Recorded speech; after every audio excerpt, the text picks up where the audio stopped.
Sa isang simple ngunit makabuluhang seremonya, dalawang FRs or Friends Rescued Cooperatives mula sa ilalim ng 2 Brigade ang tumanggap ng paunang kapital para sa kanilang napiling Sustainable Livelihood Projects. Pinangunahan ng nasabing aktibidad ni Lieutenant General Cerelo C. Balauro Jr., Philippine Army, Commander ng Southern Luzon Command, Armed Forces of the Philippines. Yung pagiging miyembro ng CDPNP o supporter ng CDPNP ay hindi na kailangan.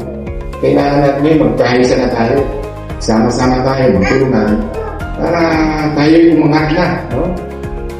Layunin ng programang ito na tuluyang maituwid ang landas ng mga dating rebelde at mabigyan sila ng bagong pag-asa tungo sa mapayapa at produktibong pamumuhay.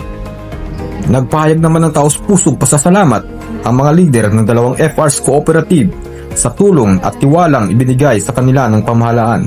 Sa lahat ng mga sundalo na nag-provide ng aming pangkabuhayan para sa aming kaunlaran, inangako po ang aming kooperatiba grupo na ito po ay paunlarin namin at ipapakita po namin sa lahat na nagbigay ng tulong na hindi po namin ito pababayaan.